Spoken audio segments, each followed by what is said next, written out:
Abramos a palavra do Senhor no Evangelho segundo Mateus, capítulo de número 13. Evangelho segundo Mateus, capítulo de número 13. Nós faremos a leitura do verso 44 ao verso 46. Mateus 13, do verso 44 ao verso 46.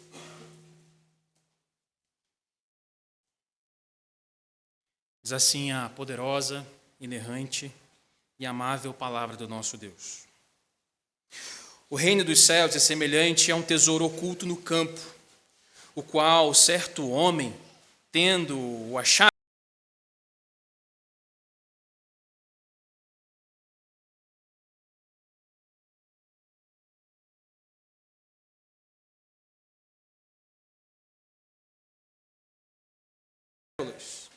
e tendo achado a pérola de grande valor, vende tudo o que possui e a compra. Até que a leitura da palavra do Senhor, vamos orar pedindo que o Espírito Santo nos ilumine nesse momento. Santo Deus, nós estamos nesse dia separado para o louvor e o culto a Ti. Diante de nós a Tua palavra aberta, nós lemos a Tua palavra, mas nós te rogamos nesse momento que ela também leia o nosso coração por meio da obra do Teu Espírito Santo, esquadriando a nossa mente e esquadriando todo o nosso ser. Como palavra poderosa que ela é para dividir os pensamentos e penetrar, Senhor, no mais fundo do nosso coração, iluminando, Senhor, as nossas convicções, as nossas motivações e fazendo-nos, Senhor, por meio do poder que ela tem, viver a Tua glória e viver, Senhor, dignamente o chamado do Evangelho. Senhor, nós rogamos que o Teu Espírito Santo nos auxilie nesse momento, dando ao pregador, Senhor, a fidelidade, a capacidade de expor o texto, dando, Senhor, à igreja também, Senhor, a condição de manter-se atenta fielmente à pregação da palavra, ó Senhor, aplicando no seu coração, para que saiamos daqui no dia de hoje, Senhor, glorificando o Teu nome pela Tua palavra, glorificando o Teu nome pela mensagem do Evangelho, ó Senhor, e no nosso dia a dia, quando sairmos daqui, falarmos deste mesmo Evangelho, desta mesma palavra, para a honra e para a glória do Teu nome. Nós oramos em nome de Jesus. Amém. Qual é o bem mais valioso que você possui? Qual é a coisa mais valiosa que você tem? Algumas pessoas responderiam: a coisa mais valiosa que eu possuo é minha casa. A casa que eu demorei muito tempo para construir, a casa que eu demorei muito tempo para pagar. Outras pessoas diriam: na verdade, o bem mais valioso que eu possuo é o meu carro. Eu demorei muito tempo para pagar o meu carro também, foram diversas prestações, é o bem mais valioso que eu possuo. Certamente, outras pessoas diriam: bem, o meu bem mais valioso não pode ser contado, ele não é um bem material. O meu bem mais valioso é minha família, é minha esposa, são os meus filhos. Qual é o seu bem mais valioso? Pense na seguinte situação: você está no deserto, alguns dias já, sem beber água, você está tentando sair daquela situação, tentando encontrar o final daquele deserto, mas você não encontra. Você está no calor do deserto, a sua boca já está ressecada, você já está com a sua pele queimada, sofrendo a dificuldade do deserto, e não encontra saída. De repente, olhando para o horizonte, você encontra algo bem lá no fundo e você começa a andar em direção a essa coisa. E quando você chega próximo dela, você encontra ali uma bolsa. Você abre essa bolsa cuidadosamente, você encontra ali uma quantidade enorme de dinheiro. Pense aí na quantidade de dinheiro que você não juntaria se você trabalhasse toda a sua vida. Muito dinheiro. Você se alegra, você fica muito feliz e você começa a arrastar aquela bolsa agora em direção ao final do deserto. Mas você não consegue achar. Agora você olha mais uma vez ao horizonte e você vê uma pessoa vindo em sua direção. Você agora espera. Essa pessoa vem chegando, devagarzinho. Quanto mais próximo ela chega de você, você consegue enxergar nas mãos dela, existe uma quantidade enorme de água. E agora você sai do lugar e vai correndo em direção a ela e pergunta: por favor, você consegue me dar um pouco de água, porque eu estou morrendo de sede? Essa pessoa diz para você: eu dou toda a água que você precisa, se você me der tudo o que você possui. o que você faria?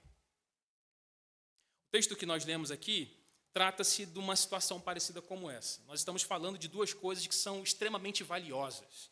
E o tema da nossa mensagem de hoje é o valor imensurável do reino de Deus.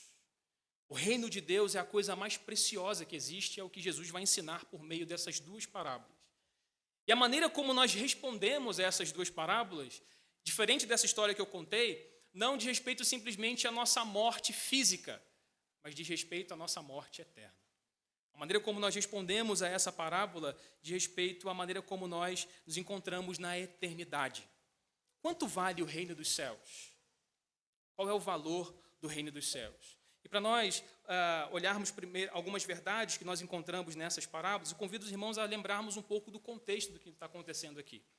No capítulo 13, Jesus já tem o seu ministério famoso. Ele já é conhecido porque ele já fez muitos milagres. Ele já tem o seu ministério sendo falado por diversas regiões, por causa da sua autoridade no falar, por causa dos seus feitos. E agora as pessoas estão interessadas em Jesus, porque ele se demonstra ser o Messias. Mas a grande pergunta do povo é: se Jesus é de fato o Messias, quando ele vai mostrar de fato para que ele veio? Quando ele vai restaurar a paz de Israel, quando ele vai vir com seu poderio militar e restaurar a nossa sorte? E Jesus, então, se assenta à beira-mar agora para contar a natureza do reino de Deus. Algumas semanas atrás, eu falei aqui com os irmãos uma dessas parábolas. Jesus estava explicando o reino de Deus por meio da parábola do fermento e do grão de mostarda. E nessas duas parábolas, Jesus ensina a dinâmica de como o reino de Deus cresceria. Ao contrário do que eles pensavam, o reino de Deus não teria um caráter, primeiramente, visível, externo, mas como um grão de mostarda cresceria devagarzinho até encontrar a sua plenitude. E assim como o fermento que vai aos poucos levedando toda a massa, ele cresceria de maneira invisível, de maneira misteriosa. Essa era a mensagem que Jesus estava ensinando para os discípulos. E agora Jesus também está ensinando sobre o reino dos céus. E veja, Jesus usa aqui o reino dos céus, no versículo 44, o reino dos céus é semelhante. Essa é uma linguagem de Mateus muito importante para entendermos o que Jesus está dizendo. O reino dos céus é aquele reino que se inicia, que se instaura no coração dos fiéis. Ele é um reino espiritual, de caráter primeiramente espiritual. Ele começa e se inicia no coração dos ouvintes. E essa é a dinâmica do reino dos céus. E essas duas parábolas que eu li com os irmãos, que nós lemos aqui, falam sobre o valor do reino dos céus. Essas duas parábolas devem ser lidas juntas, porque elas complementam o seu sentido. E a primeira verdade que eu gostaria de mostrar aos irmãos aqui é que o reino dos céus é revelado por graça. O reino dos céus é revelado por graça. Como um bom mestre, Jesus está ensinando, usando realidade do cotidiano dos seus ouvintes, para apresentar verdades muito profundas. E ele fala aqui de uma situação que para nós é um pouco estranha, ou nos lembra os contos de fada, sei lá, algum filme que a gente assistiu, mas que na época era muito comum. Não existia um sistema bancário na época, mas ele não era muito utilizado e não era muito funcional. E era muito melhor guardar as suas fortunas, uma quantidade enorme de dinheiro, da seguinte maneira: protegendo dos ladrões, em vez de guardar em casa, porque as casas eram muito fáceis de ser arrombadas. Pense que as portas eram feitas de madeira muito fraca, geralmente era utilizada argila para prender as portas, então qualquer um conseguia roubar, qualquer um conseguia arrombar. Era muito fácil também entrar pelas paredes das casas. Então a maneira como as pessoas utilizavam, a maneira que as pessoas faziam para guardar o seu tesouro era escavar e esconder em um terreno. Por isso, essa é uma situação muito comum naquela época.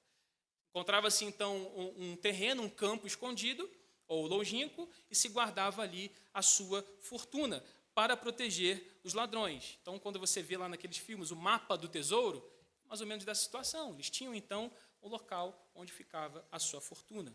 Mas o que Jesus está ensinando aqui? Veja aqui no versículo 44, um homem está provavelmente trabalhando, esse não é o campo dele, Acidentalmente, ele escava um pedaço de terra e ele encontra um tesouro grandioso. E veja, acidentalmente, esse homem é surpreendido com aquele tesouro. E há de se considerar que nem mesmo o dono daquela terra deveria saber que aquele tesouro estava ali, certo? Porque senão nem mesmo venderia. Pense que diversas pessoas passaram por esse campo. Diversas pessoas passaram por esse terreno, mas ninguém encontrou ali o tesouro de grande valor. Porque essa é uma realidade do reino dos céus. O reino dos céus é um tesouro escondido. O reino dos céus é um tesouro escondido. Não são todos que são agraciados com o maravilhamento de perceber o valor, a grandeza, a preciosidade que é o reino de Deus. Apenas alguns encontram isso. Os judeus estavam procurando, mas eles não conseguiam enxergar que o reino de Deus estava bem na sua frente, por meio do Messias, por meio de Cristo. Estavam esperando uma manifestação visível desse reino, enquanto estava bem na sua frente a manifestação do reino dos céus, nas palavras e do ministério do próprio Cristo. E a parábola da pérola amplia o sentido aqui. Porque, embora esse homem estivesse procurando, a grande diferença aqui é que o primeiro homem, ele não estava procurando, ele estava trabalhando, escava e encontra o tesouro sem querer. Na parábola da pérola, esse homem está procurando a pérola de grande valor, ele vai negociando pérolas. Ele está cheio de pérolas preciosas, pérolas valiosas. Mas em dado momento, alguém chega para ele com a pérola de grande valor. Veja, não é mérito também desse homem. Ele simplesmente está negociando pérolas, mas alguém lhe mostra a pérola de grande valor. Alguém lhe revela essa pérola de grande valor. Porque o reino de Deus é um tesouro, é uma preciosidade escondida. Então, esses homens buscam comprar essa pérola, comprar esse terreno para adquiri-lo. Mas não há mérito nenhum neles.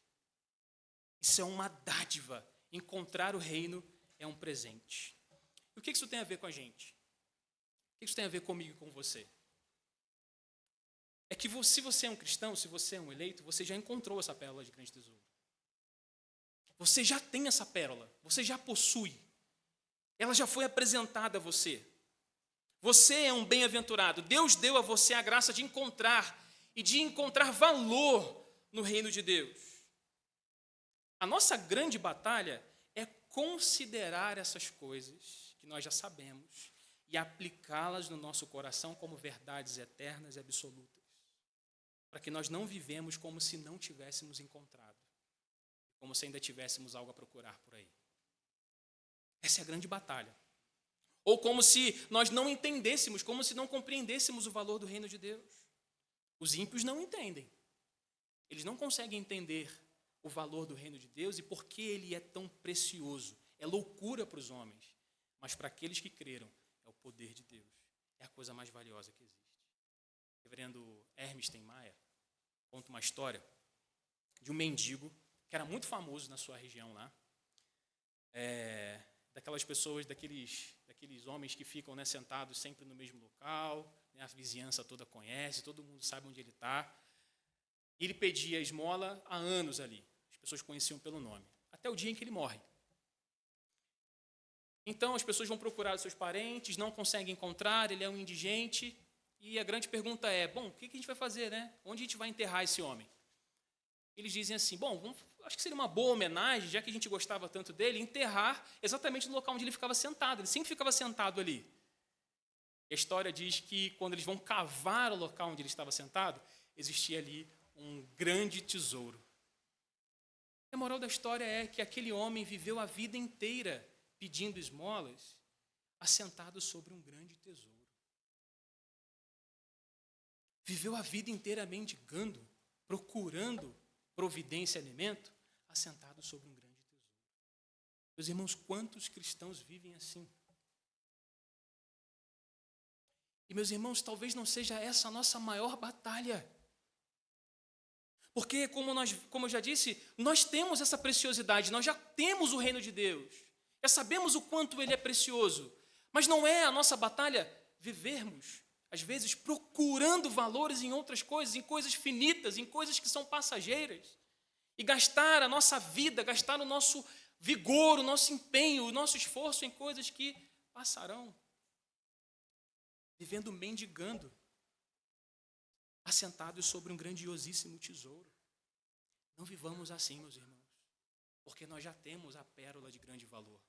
Nós já temos o grande tesouro que é Cristo, que é o reino de Deus. Essa é a primeira verdade. O reino de Deus é um tesouro escondido. É uma realidade escondida, invisível, mas ele é muitíssimo precioso. Essa é a segunda verdade que nós veremos aqui. É que o reino de Deus é infinitamente valioso. O valor dele é imensurável. Na vida, valor é uma coisa relativa, não é?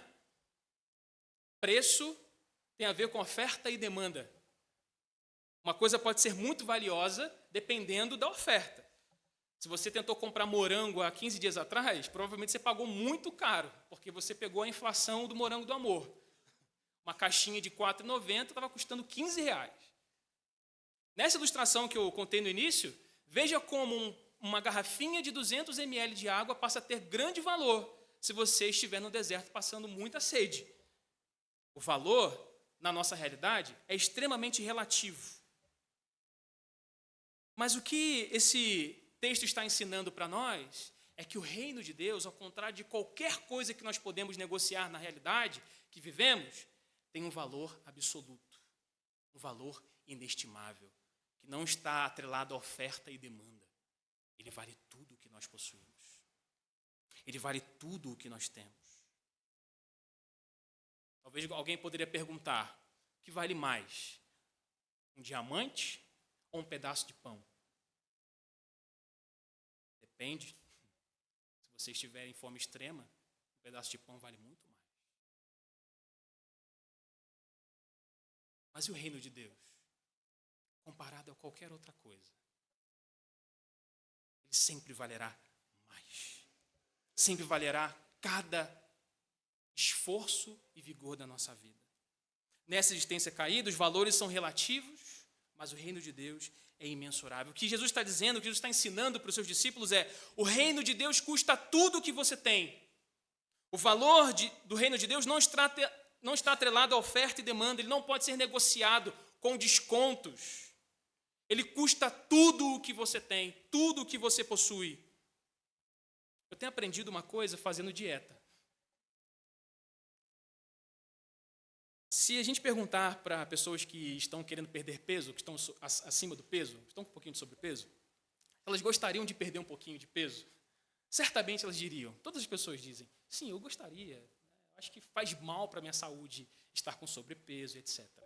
Então, a maioria das pessoas dizem, sim, eu gostaria sim de perder peso. E fazendo dieta, a grande batalha comigo mesmo, é perceber o quanto eu quero isso. Se eu quero, de fato, mais perder peso do que aquela fatia gordurosa de pizza do final de semana. Embora eu possa comer uma só, talvez. Se eu quero, de fato, perder peso, ou se eu quero comer tudo o que o meu desejo apraz. Tudo o que me apraz. Se eu quero perder peso, ou se eu quero fazer o que meu coração simplesmente deseja. É o quanto você quer. Se eu perguntasse também a muitos cristãos, quanto você quer em relação ao reino de Deus? O quanto você quer para se apegar mais a Cristo? O quanto você quer para viver de maneira mais diligente, consagrada e devotada a Deus? A resposta também, meus irmãos, não é se você quer ou não, porque a maioria dos cristãos diriam sim. Nós dizemos sim, eu digo sim. A grande verdade ainda é quanto eu quero isso. Se eu quero isso mais do que o meu conforto. Se eu quero isso mais do que a minha vontade. Se eu quero isso mais do que o meu próprio dinheiro.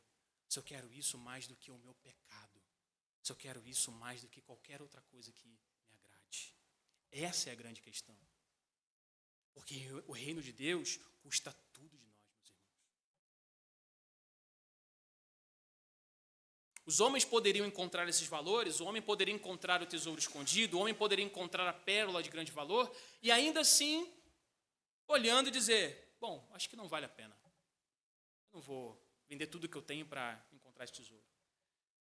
Mas eles vendem tudo que eles possuem. Eles entregam tudo que eles possuem.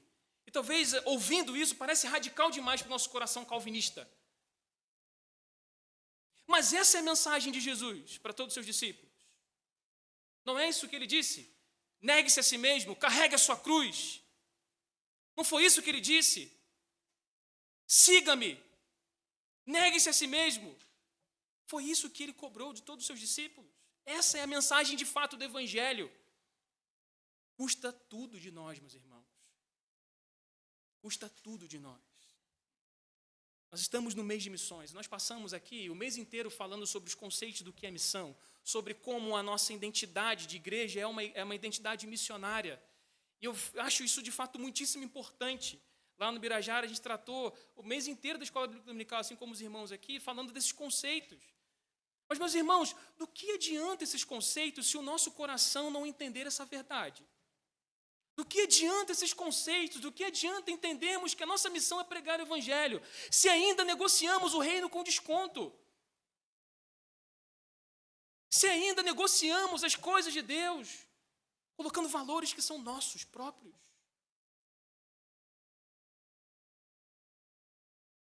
Isso tem tudo a ver com o mês de missões. Porque foi por compreender o valor inestimável do reino que homens como Simonton, jovem, deixou a sua pátria e veio ao Brasil, com risco de morrer, para pregar sem saber se conseguiria ser ouvido, sem saber falar a nossa língua. Pregar o Evangelho aqui. Homens como os morávios, jovens morávios, que depois do movimento de oração se vendiam como escravos, se doavam como escravos para trabalhar em uma terra onde o Evangelho não era pregado, para poder pregar o Evangelho lá. Porque entenderam que o valor do reino é imensurável. O missionário Mário Freitas não é um missionário presbiteriano, mas ele tem um trabalho com a igreja perseguida. Ele conta uma história que me marcou profundamente, de um homem que ele chama de Mohammed. Esse não é o nome verdadeiro dele, mas ele não pode situar o nome dele porque ele é um pastor no Sudão. E o evangelho lá não pode ser pregado, é crime. Uma vez ele marcou para encontrar com Mohammed. Ele marcou às 11h30 no aeroporto para falar com ele. Deu 11h30, Mohammed não chegou. Meio-dia, Mohammed não chegou. Meio-dia e meia, Mohammed não chegou. 1h chega Mohammed. Todo ensanguentado. Camisa rasgada, a boca roxa, supercílio rasgado também. E o Mário Freitas diz que toma um susto e pergunta: o que aconteceu? Ele: não, nada não. O que aconteceu? Ele: nada não, pastor, fica tranquilo. Mohammed, o que aconteceu? Não, a polícia me bateu. Mas por quê? Porque eu sou pastor e eu prego o evangelho. Mas pastor, fique tranquilo, isso aqui é o de menos. A semana passada, eles entraram na minha casa, amarraram a minha esposa e minhas filhas, bateram na frente delas, bateram na minha esposa e ameaçaram que estupraram a minha filha. Semana retrasada, um dos meus filhos chegou em casa com as costas doendo porque os seus amiguinhos na escola atiraram pedras nele porque ele é cristão. Fique tranquilo, pastor, isso é o de menos. Mário Freitas falou que de imediato ele começou a ligar para os amigos dele no Brasil para tentar tirar aquele homem de lá. Ele disse: olha, fique tranquilo, eu vou conseguir recurso, no Brasil nós temos muito recurso, e eu vou tirar vocês daqui. E o Mohammed sorria vendo isso, e falou assim: pode ficar tranquilo. E o Mohammed falou assim, de repente ele tira o sorriso do rosto e fala: pastor, o senhor não entendeu nada, né? Ele: como assim? Você vai morrer aqui. O Mohammed disse: pastor, eu já morri.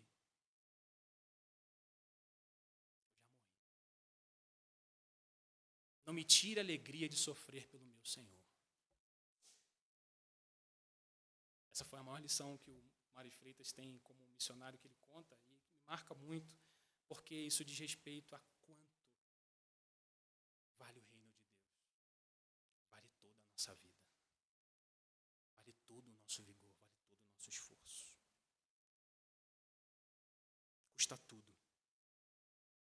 E a nossa batalha sempre vai ser essa, monetária, porque nós vamos sempre tentar negociar o reino de Deus com descontos. Quanto vale o reino de Deus? Bem, eu posso dar até aqui. Eu posso fazer até de repente, eu vou primeiro alcançar aquela promoção e depois eu me envolvo um pouco mais. Eu vou primeiro resolver, quem sabe, as minhas questões aqui financeiras. E quando eu tiver isso resolvido, eu me envolvo um pouco mais. Eu posso me envolver sim, mas olha, só até aqui. Se tocar nessa parte da minha vida aqui, bem, olha, eu não quero não. O reino de Deus não pode ser negociado por desconto, porque ele não está no mercado de oferta e demanda. Ele vale tudo, o preço dele é tudo. Tudo que você tem, tudo que nós temos. Esse é o valor do reino de Deus. O problema, meus irmãos, é que quando nós estamos nesse contexto de colocar na balança o que vale mais, o reino de Deus ou as nossas coisas, o reino de Deus ou a nossa vontade, nós estamos diante daquela grande história do jovem rico, que queria seguir Jesus. Jesus perguntou para ele, se você quiser me seguir, vende tudo o que você tem. Ele simplesmente não disse nada, porque era tudo o que ele possuía, era mais valioso do que seguir a Cristo. Ele estava quebrando o primeiro mandamento, estava colocando o seu dinheiro como o valor principal da sua vida. O que vale mais? O que é mais valioso para você? Qual é o seu bem mais precioso? É a terceira verdade que nós temos aqui nesse texto, meus irmãos. Nós vimos que o reino de Deus é uma realidade misteriosa. Nós vimos que o reino de Deus tem um valor imensurável. Nós vemos aqui que o reino de Deus gera uma entrega alegre. Porque nós estamos lidando aqui com uma linha muito tênue de verdade, que nós podemos facilmente cair em legalismos aqui, no moralismo enorme. E quando eu digo que o reino de Deus vale tudo, e eu falo de esforço, pode parecer que eu esteja dizendo que depende tudo de você. Mas como eu disse, na primeira verdade, esse reino é nos dado por graça. Nós não alcançamos ele pelo nosso próprio mérito. Deus requer de nós tudo, sim. Mas como ele faz isso? Pode parecer que essa parábola ensina que o reino de Deus ensina que vale tudo o que nós temos, inclusive a nossa alegria, inclusive a nossa satisfação, né? Às vezes nós vemos alguns testemunhos de pessoas que parece mais testemunho do que alguma outra coisa. Parece que a pessoa acha que a vida dele antes de Cristo era melhor. Não, você tinha que ver como eu era quando eu era do mundo. Agora eu sou crente. Não é assim. Não é isso que está ensinando, não é isso que essa parábola está ensinando. Nas duas parábolas, os homens entregam tudo alegremente, porque eles encontraram a coisa mais valiosa da sua vida. Eles fazem essa entrega voluntária, com satisfação, com gozo. E é aqui que nós fugimos de todo legalismo, de todo moralismo, de todo farisaísmo. Porque o Evangelho anuncia isso, a entrega do reino de Deus é por graça. Ninguém poderá dizer assim, veja tudo que eu renunciei por causa do reino de Deus. Veja tudo que eu deixei por causa do reino de Deus. Ninguém poderá dizer isso. Porque tudo comparado ao reino de Deus não vale nada. Não vale nada. Na verdade, a entrega daquele que reconheceu que, de fato, o mundo perdeu o valor. Todas as coisas se tornaram cinzas diante da grande pérola, diante do tesouro escondido. No fim das contas, é Cristo. Meus irmãos, há um propósito eterno para a nossa existência. As nossas ambições, os nossos sonhos, os nossos projetos, nossos planos, essas coisas caem ao chão. Elas passam. Mas o reino de Deus é eterno. O reino de Deus é eterno. Há um tempo atrás, essa ilustração pode ser um pouco engraçada, mas eu olhava para uma mariposa e tudo escuro, uma luzinha bem lá no final, e eu via como aquela mariposa ia seguindo aquela luz, assim, cativada por aquela luz, até encostar. Talvez ela não saiba que quando ela encostar naquela lâmpada, ela vai morrer. Ela vai ser queimada. Mas ela está tão cativada por aquela luz, aquilo chama tanto a atenção aos seus olhos, que ela simplesmente vai. E parece que na nossa vida, e essas parábolas falam disso, de que nós encontramos a pérola de grande valor, nós encontramos o tesouro escondido, aquilo que é mais brilhante, aquilo que é mais valioso, aquilo que é mais chamativo na nossa vida é o reino de Deus. Só que nós vamos sabendo que nós vamos morrer, diferente da mariposa. Mesmo assim, vale a pena. Que aquele que perde a sua vida, encontra a vida eterna. Aquele que perde a sua vida, acha a vida eterna. O que é demais em relação ao reino de Deus? O que é demais, meu irmão? O que é pesado demais? O que seria ser radical demais no reino de Deus? O que seria entregar demais? Nossa, não, peraí, isso aqui é demais. Não vá por aí. Porque quem olha, o ímpio olha e não vê o valor do reino de Deus, ele pode dizer, inclusive, para os nossos jovens, olha, vai com calma. Você está levando essa coisa aí muito a sério, esse negócio de ser cristão. Vai estudar primeiro, vai construir a sua vida primeiro, depois você pensa em igreja. Quando você estiver lá com seus 60 anos. E não é à toa que nós recebemos há pouco tempo, lá no seminário, o presidente da JMN, da Junta de Missões Nacionais. E, meus irmãos, desculpa aqui falar, mas quase implorando por mão de obra. Porque não se encontra mais jovens que querem ir para as missões, que não querem fazer missão nem no nosso país. Não nos parece estranho? Não nos parece estranho? E uma exortação não é simplesmente aos jovens aqui, mas não nos parece estranho. Não vemos pessoas vocacionadas em nosso meio, que estejam desejando fazer missões, que estejam desejando se entregar para o Evangelho, sempre. Eu não digo em relação à igreja Monte Sião, mas em relação à igreja de Cristo. Quanto mais passa, parece que menos as pessoas desejam entregar-se de fato ao reino e às missões. Mas o que é demais? O que é demais? Comparado ao grande valor do reino de Deus. Jim Elliot, grande missionário que morreu no século passado no Equador, jovem de 29 anos, dedicou boa parte da sua vida a aprender algumas línguas para traduzir a Bíblia na língua original dos povos. Uma das suas primeiras viagens no Equador, todo feliz, ele foi para uma tribo indígena. Chegando lá, alguns meses, ou acho que algumas semanas, melhor dizendo, ele foi assassinado pelos índios que ele estava procurando evangelizar. No seu diário, uma frase que ficou famosa, alguns dias antes de morrer, estava escrito assim: não é tolo aquele que dá o que não pode guardar para ganhar tudo o que não pode perder. Não é tolo o que dá o que não pode guardar, sua vida, para ganhar o que não pode. Concluindo aqui, meus irmãos, naquela história do deserto, o que você faria? Você entregaria tudo? Mas deixa eu te dizer, aquela história não é a história da redenção. Talvez aquela história seja de um mercador egoísta. A história da redenção, você continua nesse deserto, a sua boca continua ressecada, você não encontra saída, você não tem água. E você vê alguém vindo na sua direção. Essa pessoa vai chegando próximo de você. Mas essa pessoa não lhe faz a mesma proposta. Ela pega a água e dá na sua boca. Ela te coloca nos ombros e te leva para fora daquele deserto. Ela cura você, cuida de você, ajuda você, ama você. Depois de tudo isso, ela simplesmente diz: vem e me segue. Essa é a oferta da graça. É porque Ele nos amou primeiro que nós o amamos. É porque Ele fez tudo isso por nós, é que nós devemos entregar tudo o que nós temos.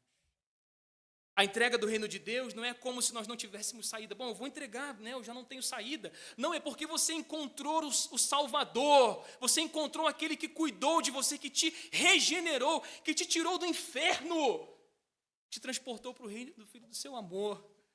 E a sua resposta deve ser gratidão, graça, alegria. Senhor, toma tudo que eu tenho. Toma a minha vida. Toma as minhas mãos. Toma o meu ser. Para a honra e para a glória do seu nome. Que o Senhor faça isso conosco, meus irmãos. O convite da graça é esse, entregue tudo. Como alguém que reconheceu que não tem escolha, porque viu. Para onde iremos? Para onde iremos se só tu tens as palavras de vida? O chamado da graça é constrangedor. Nós o amamos porque ele nos amou primeiro. Ouçamos o chamado do reino hoje, meus irmãos. E resolvamos hoje viver mais devotadamente, mais sérios no nosso compromisso missionário, mais sérios na nossa devoção, mais sérios no nosso compromisso de ler a palavra, mais sérios nos nossos dons, nos nossos ministérios, mais santos, mais consagrados, para a honra e para a glória dele. Esse é o Evangelho. 2 Coríntios, capítulo 5, versículo 15, Paulo diz assim: ele morreu por todos, para que os que vivam não vivam mais para si mesmos, mas para aquele que por eles morreu e ressuscitou. Ele morreu numa cruz para que você viva agora por ele. O chamado dele é por graça. Meus irmãos, em resposta à mensagem, eu convido você a cantar o cântico quebrantado. Convido então a equipe de música que nos conduza nesse momento.